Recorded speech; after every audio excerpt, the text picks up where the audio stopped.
नमस्कार दर्शक बंधु मु प्रदीप आपण मानक स्वागत करुच्ची आज आउ एक नुआ भिडियो तो राज्य सरकार तरफ चाषी और भाई भौणी मानक पई आज बहुत बड़ खुशीर दिवस।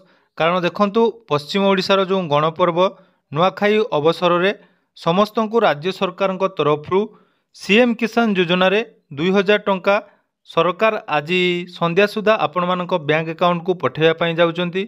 या छड़ा सीएम किसान योजना रे आज आपण मानकर जो मानकर पूर्वर कालिया योजना रे ना नथिला बा जो माने योग्य हिताधिकारी कालिया योजना एवं पीएम किसान योजनार टंका पाई पार नथिले आज ठारू राज्य सरकार तरफ सीएम किसान योजनार शुभारंभ हेबो एवं जो मानकर पूर्वर कालिया योजना रे नाम नथिला एवं पीएम किसान योजना रे टंका पाई पार नथिले वर्तमान राज्य सरकार तरफ आज सीएम किसान योजनार पोर्टाल उन्मोचन हेबो। ता सहित कृषक भाई भौणी मानक अकाउंट को डीबीटी माध्यम 2000 टंका सरकार आज संध्या सुधा पठेबे। तो कौ मानकु एही टंका मिलिबो एवं आपण माने एही टंका केतेबेले पाइबे केमिति पाइबे आसंतु आज भिडियो रे से विषय संपूर्ण डिटेल्स जानिबा। ता पूर्वरु जदि चैनल को प्रथम थर विजिट करचंती वीडियो को लाइक करिवे, चैनल को सब्सक्राइब करनथिले एबे ही सब्सक्राइब करी पाखरे थिबा बेल आइकन को क्लिक करी ऑल सेट कर देबे। तो देखंतु राज्य सरकार तरफ पूर्वर जो कालिया योजना योग्य हिताधिकारी मानक बैंक अकाउंट को डीबीटी माध्यम प्रत्येक वर्ष 2टी किस्ती रे 4000 टंका प्रदान करा जाउथिला। तो वर्तमान सरकार परिवर्तन होला परे से कालिया योजनार नाम परिवर्तन होई सीएम किसान योजना रे परिवर्तित होईची। तो ये सीएम किसान योजना रे जो टंका आपण मानकु मिलिबा पई जाउची ताहा आज राज्य सरकार तरफ समस्त योग्य हिताधिकारी अकाउंट को डीबीटी माध्यम प्रदान करा जिवो। तो आज नुआखाई अवसर में मुख्यमंत्री संबलपुर ग्रस्त करी माँ समलेश्वरी आशीर्वाद नहीं बा मंदिर रे पहुँचला परे आपण मानकु डीबीटी माध्यम से 2000 टंका बैंक अकाउंट को प्रदान करेंगे। यह छड़ा देखंतु जो अपडेट टी रही पवित्र नुआखाईर अभिनंदन यही शुभ अवसर में विभिन्न कृषक कल्याण कार्यक्रम उन्मोचन होगापाई जाउची। तेणु रबी 2024-25 वर्ष पई सीएम किसान सहायता उड़ीसार मान्यवर मुख्यमंत्री श्रीजुक्त मोहन चरण माझी द्वारा शुभारंभ हेबो। तेणु यही कार्यक्रम देखंतु संबलपुर रे आज जहाँकि मुख्यमंत्री द्वारा आरंभ होगापाई जाउची, जहाद्वारा कि प्राय 46 लाख क्षुद्र एवं नाममात्र चाषी एवं भूमिहीन कृषक परिवार को एथिरे सहायता प्रदान करा जिवो। ता सहित देखंतु 925 कोटी ऊर्ध्व टंकार आर्थिक सहायता डीबीटी माध्यम रे आपण मानक बैंक अकाउंट को स्थानांतर करा जिवो। तो जो टंका आपण मानकु मिलिबो पूर्वरु मध्य आपण मानकु कहिथिली जे कालिया योजनार डाटाबेस अनुसार आपण मानकर बैंक अकाउंट को एही टंका जाकि डीबीटी माध्यम रे आज संध्या 5टा सुधा आपण मानक बैंक अकाउंट रे पहुँची जिवो। ता छड़ा देखंतु आज मध्य आउ 3टी बहुत बड़ नुआ कृषक मानक पई आरंभ होगा पई जाउची, जेमिति कि सीएम किसान पोर्टाल उन्मोचन होबो।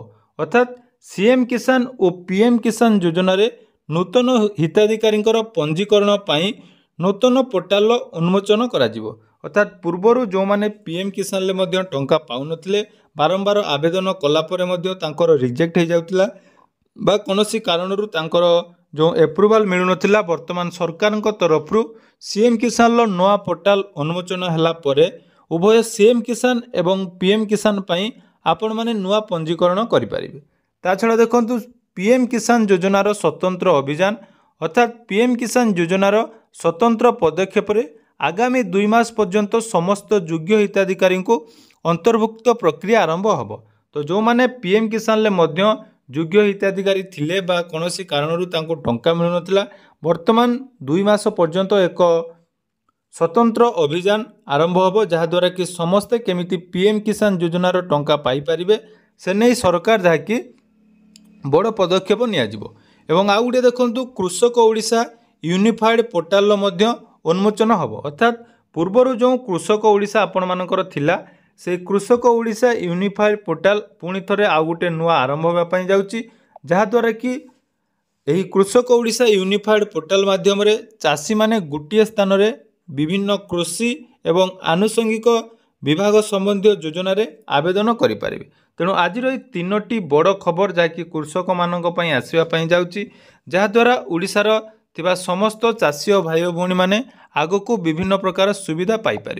एवं देखो जो टंकाटी आज आपण मानक मिलवाई जाऊँगी ताहा आपण मानकर डीबीटी माध्यम मिल। तो ये डीबीटी माध्यम जदि टंका आसव पूर्वर आपण मैंने जानिथिबे कालिया योजना रे जो टंका आपण मानक प्रदान करा ता डीबीटी माध्यम आपण मानक बैंक अकाउंट को आसुला। तेणु जो मानकर डीबीटी एक्टिव अच्छी से माने निहाती आज जो पूर्वर कालिया योजना बा वर्तमान सीएम किसान योजना रे 2000 टंका निहाती पाइबे। या छड़ा जो आवेदन प्रक्रिया रहिबो पूर्वर आपण माने जानिथिबे जे सीएम किसान आवेदन प्रक्रिया आज ठारू आरंभ होबो। तो आरंभ होला परे समस्त को एथिरे शामिल करा जिवो। जो माने भूमिहीन रहिचंती सेमानंकु वार्षिक 3टी किस्ती रे 12,500 टंका एवं जो माने चाषी रहिचंती बा पूर्वर कालिया योजना रे अंतर्भुक्त होई पारि नांती कोनोसी कारणवशत सेमानंकु मध्य सरकार जाकि वार्षिक 2टी किस्ती रे 4,000 टंका प्रदान करिवे। तेणु आजिर एई दिनटी समस्तंको पई बहुत खुशीर दिन। तेणु एई शुभ अवसर रे विभिन्न कल्याणकारी बा कृषक कल्याणकारी कार्यक्रम मान्यवर मुख्यमंत्री श्री मोहन चरण माझी द्वारा शुभारंभ हो। तेणु जो मानकर पूर्वर कालिया योजना रे टंका आसुथिला से माने आजिर जो टंका आपण माने पाई परिबे एवं केमिति आपण माने पाइबे। देखंतु जो टंका आपण मानकु मिलिबो ता डीबीटी माध्यम रे अर्थात डायरेक्ट बेनिफिट टू ट्रांसफर बा डायरेक्ट बेनिफिशियरी ट्रांसफर मिलिबो। तो जदि आपण मानकर आधार कार्ड सहित बैंक अकाउंट लिंक थिबो पूर्वर मध्य जानिथिबे तो सही आधार रे सरकार आज आपण मानक बैंक अकाउंट को एही 2000 टंका पठेइबे। एवं जो मानकर कालिया योजना रे नाम नथिला सेमानकु खूब जल्दी अंतर्भुक्त करा जिवो। ता पई देखंतु आपण मानकर आवश्यक डॉक्यूमेंट जाकि रहिबो। प्रथमे आपण मानकर आधार कार्ड आ गुडे देखंतु एवं बैंक पासबुक रो फ्रंट पेज बा बैंक पासबुक सहित आपण मानकर आधार कार्ड लिंक थिबा निहाती दरकार। आ विशेष करी गुटे बहुत बड़ अपडेट जाकि भूमिहीन परिवार माननकु बा भूमिहीन रे जो माने नुआ करी आवेदन करिवे सेमानको पई जॉब कार्ड टी निहाती आवश्यक रहिबो। तेणु जो मानक पाखरे जॉब कार्ड नाही से माने एही योजना पई आवेदन करि परिबे नाही।